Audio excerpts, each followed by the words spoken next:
Kung gusto mong bumilis mag-isip, hindi mo kailangan maging mas matalino. Kailangan mo lang maging mas tahimik. Karamihan ng tao mabagal mag-isip, hindi dahil kulang sa talino, kundi dahil magulo ang isip. Puno ng emosyon, ingay, takot, ego, at overthink. Lahat sabay-sabay humihingi ng atensyon. Kapag may pressure, hindi nag-iisip, nagre-react na lang. Nagsasalita bago umintindi, nagpapanik bago mag-analyze. Kaya paulit-ulit natatalo. Ang mabilis mag-isip hindi tungkol sa pagmamadali. Tungkol ito sa linaw. At ang linaw, ang gagaling lang sa tahimik na isip. Ang pinakamalaking advantage ng elite, hindi talino, kundi emotional control. Hindi niya hinahayaan ng emosyon na magdikta ng galaw niya.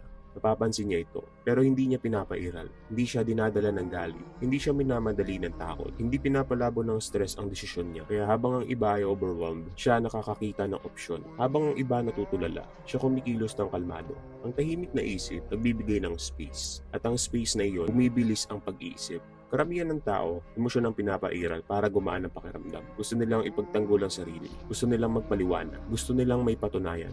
Ang elite, hindi. Napabagal niya ang reaksyon. Humihinto siya. At sa paghintong iyon, nandun ang power. Habang ang iba nagmamadali magsalita, siya nag-oobserba. Tono ng boses, galaw ng katawan, pag-aalinlangan, kumpiyansa. Lahat iyon, impormasyon.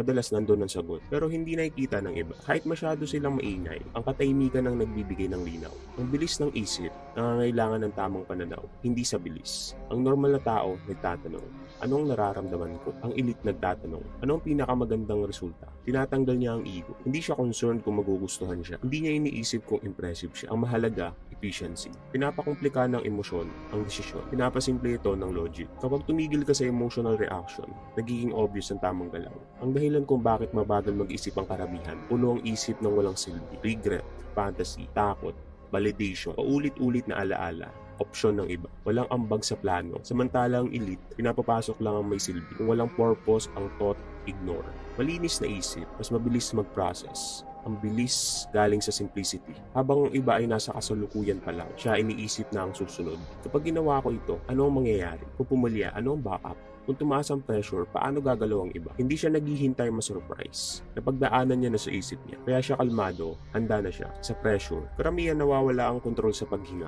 Nagpapanik ang katawan, sumasabay ang isip. Ang elite kinukontrol ang paghinga. Dahil doon, kinukontrol niya ang katawan. At kapag kalmado ang katawan, malinaw ang isip. Kapag dumating ang stress, bagalan ng paghinga, automatic tatalas ang isip. Hindi ito talent, training ito. Karamihan, sitwasyon lang ang iniisip. Ang elite system ang iniintindi. Alam niya kung paano gumalaw ang tao, paano gumagana ang power, paano naapektuhan ng reward ang kilos. Pag alam mo ang sistema, hindi mo kailangan mag-isip ng matagal. Paulit-ulit ang pattern, predictable ang tao, mas maintindihan mo ang paligid, mas bumibilis ang decision mo. Konti lang siya magsalita. Ang salita, impormasyon. Ang impormasyon equals power. Mas konti kang magsalita, mas marami kang makikita. Ang katahimikan nakakailang sa tao, kaya sila mismo ang nagsasabi ng totoo. At doon, nagiging obvious ang susunod mong galaw.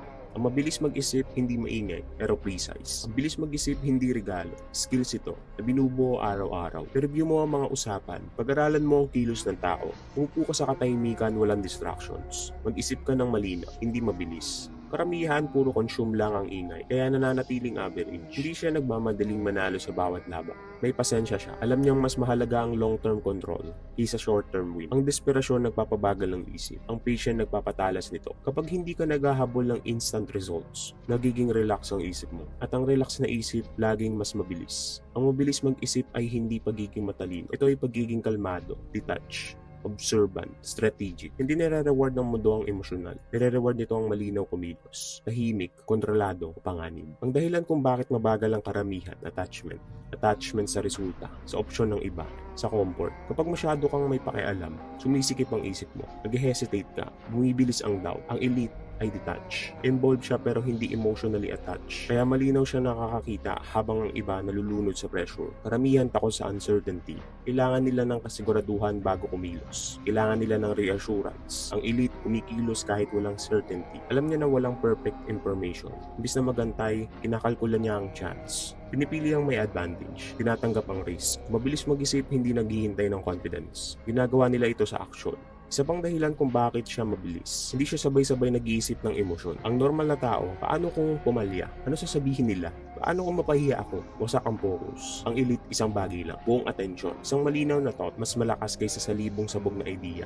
Hindi rin niya nilalagyan ng label ang sitwasyon. Hindi good o bad, kundi useful o hindi. Kaya bawat experience nagpapatala sa kanya. Karamihan umaasa sa motivation. Ang elite umaasa sa structure. Ang motivation pabago-bago. Ang structure is stable. Araw-araw, pressure, analysis, katahimikan. Hindi ka bibilis mag-isip sa stress. Kung sa comfort ka lang nasanay, kailangan mong mag-training. Alam din niya ang katalinuhan ay signal. Kapag overwhelmed ka, sobrang ingay ng isip mo. Sobrang impormasyon, sobrang opsyon, sobrang content.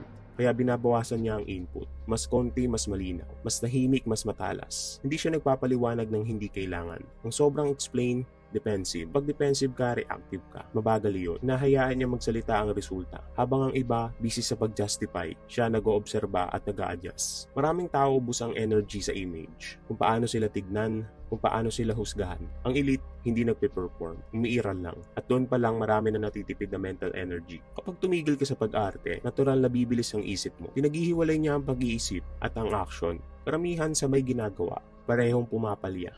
Siya nag-iisip muna. Kapag kumilos na, wala nang hesitation. Kaya parang mabilis ang galaw niya. Pero matagal na itong napag-isipan. Bumibilis ang isip kapag may tiwala sa sarili. Ang doubt equal friction. Ang friction equal bagal. Binubuo niya ang tiwala sa preparation. Handa siya, may plano siya. Kaya kapag may chaos, walang inner debate. Execution lang. Hindi siya napapansin ng karamihan. Akala nila mahina at tahimik. Walang laman ng kalmado. Walang ambisyon ang detach. Hindi nila alam habang sila nagre-react. Ang elite 3 hakbang na ang lamang. Kung gusto mong bumilis mag-isip, sanayin mong sarili mong sa katahimikan.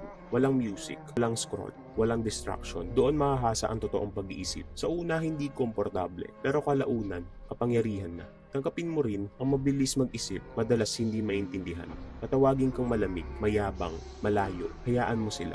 Ang linaw at bilis ay kapalit at hindi kasama doon ng kasikatan. Tigilan mo ang pagmamadali, patunayan ang sarili mo. Tigilan ng sobrang explain. Tigilan ng pagre-react sa lahat. Matuto kang maghintay. Matuto kang mag-obserba. Kumilos ka lang kapag may advantage ka. Ang bilis mag-isip, hindi sa paggawa ng marami, kundi sa pag-alis ng nagpapabagal sa'yo. Emosyon, ego, ingay, attachment. Tanggalin mo iyon. Kusang darating ang bilis. At darating ang araw mapapansin mo. Habang ang iba nagpapanik, ikaw kalmado. Habang ang iba nag-hesitate, ikaw kumikilos. Habang ang iba nag-iisip pa lang, alam mo na ang gagawin. Hindi iyon talento.